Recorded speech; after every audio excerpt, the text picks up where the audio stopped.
Apa itu berpikir komputasional? Apakah kalian pernah memikirkan perbedaan antara pembuatan biskuit atau kue yang dibuat di rumah masing-masing dan biskuit dalam kemasan dengan merek tertentu yang dijual di warung atau di toko swalayan? Mari kita lihat sekilas perbedaan proses pembuatan biskuit tersebut. Jika kalian mau membuat biskuit atau kue untuk anggota keluarga di rumah yang terdiri atas 5 orang, kalian cukup membuat biskuit tersebut di dapur dengan peralatan yang ada di rumah. Lain halnya dengan beberapa ibu lain yang membuat biskuit dalam jumlah yang cukup banyak untuk dijual dan menjalankan usaha mikro kecil menengah, UMKM.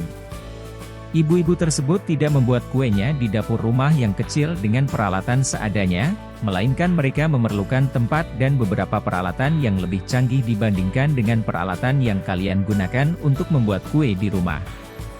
Untuk menjalankan UMKM, membuat dan menjual biskuit, ibu-ibu mengerjakan pembuatan biskuit tersebut bersama-sama. Hal yang berbeda lagi terjadi pada proses pembuatan biskuit yang ditujukan untuk diproduksi secara massal dan dalam jumlah yang sangat besar. Biskuit tersebut dibuat dan dikemas dengan mesin di pabrik. Dari berbagai cara pembuatan biskuit tersebut, untuk menyelesaikan masalah yang cakupannya kecil, yaitu, membuat biskuit untuk 5 orang, cara penyelesaiannya berbeda dengan cakupan masalah yang menengah, yaitu untuk UMKM, dan berbeda pula untuk cakupan masalah besar, yaitu untuk diproduksi massal setiap hari. Dalam kasus tersebut, makin besar cakupan permasalahannya, bantuan mesin makin diperlukan. Di dalam mesin tersebut, terdapat berbagai komponen yang dirangkai sehingga dapat bekerja dengan cara yang mirip dengan manusia bekerja. Sederhananya, dalam topik ini, kita dapat menyebut rangkaian komponen-komponen tersebut sebagai komputer. Komputer banyak dipergunakan dalam kehidupan sehari-hari untuk mempermudah kehidupan, atau membantu penyelesaian berbagai permasalahan yang kita hadapi. Cara kerja komputer menyerupai cara kerja manusia. Pada proses pembuatan biskuit, dengan alat apapun, tentunya tetap diperlukan bahan dasar tepung, margarin, dan bahan-bahan lainnya. Bahan-bahan tersebut dicampur dan diproses lebih lanjut. Berpikir komputasional adalah cara berpikir untuk menyelesaikan persoalan, yang cara penyelesaiannya, jika dikembangkan, dapat dilakukan oleh komputer. Dengan demikian, kita akan belajar bagaimana menyelesaikan berbagai persoalan dengan cara yang efektif dan efisien. Soal-soal pada bab berpikir komputasional mencakup berbagai konsep informatika. Tentunya, konsep-konsep tersebut tidak terbatas pada soal-soal yang disajikan pada materi berpikir komputasional pada jenjang kelas 7, 8, dan 9. Maka, peta konsep yang diberikan pada bab ini tidak dapat menggambarkan konsep berpikir komputasional secara keseluruhan, tetapi terbatas pada materi yang dibahas pada kelas 7. Algoritma.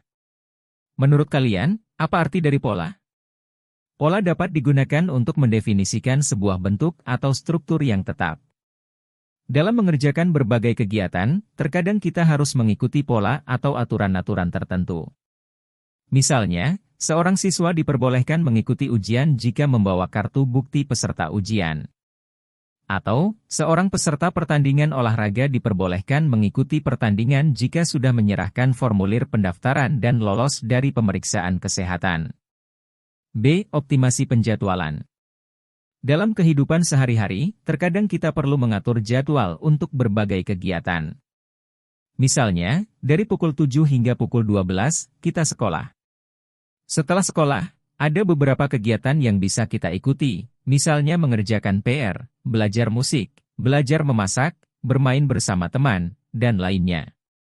Dengan demikian, kita harus bisa memilih kegiatan mana saja yang akan kita lakukan pada hari tertentu dan tentunya, kita perlu juga mengatur jadwal agar kegiatan-kegiatan tersebut tidak bertabrakan waktunya. Dalam mengatur rangkaian pekerjaan, terkadang ditemukan ada 2 atau lebih pekerjaan yang dapat dilakukan secara paralel. Misalnya, ketika kalian akan mengerjakan PR, ibu meminta bantuan kalian untuk mendidihkan air yang berada pada sebuah panci besar. Kalian dapat menyalakan kompor dan menaruh panci berisi air di atas kompor tersebut.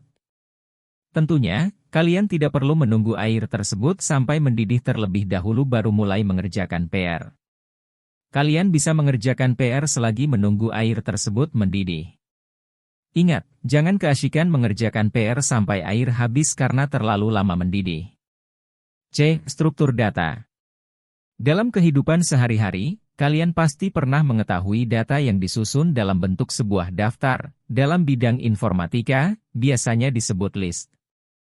Contoh, daftar belanja ibu yang dibawa ketika ibu akan ke pasar, daftar siswa dalam sebuah kelas. Daftar tersebut ada yang memiliki keterurutan dan ada yang tidak. Daftar nama siswa dalam sebuah kelas mungkin terurut berdasarkan alfabet. Daftar belanja ibu mungkin tidak memiliki keterurutan tertentu sehingga tidak menjadi masalah kalau ibu membeli tomat terlebih dahulu sebelum membeli wortel, atau ibu membeli keduanya bersamaan, atau ibu membeli wortel terlebih dahulu sebelum membeli tomat. Dapatkah kalian menyebutkan contoh lain data yang disampaikan dalam bentuk daftar? Apakah contoh daftar yang kalian sebutkan diurutkan berdasarkan aturan tertentu? D. Representasi data. Dalam kehidupan sehari-hari, seringkali kita dihadapkan pada banyak pilihan. Pilihannya bisa terdiri atas dua kemungkinan atau lebih. Jika hanya terdiri atas dua kemungkinan, biasanya jawabannya adalah ya atau tidak.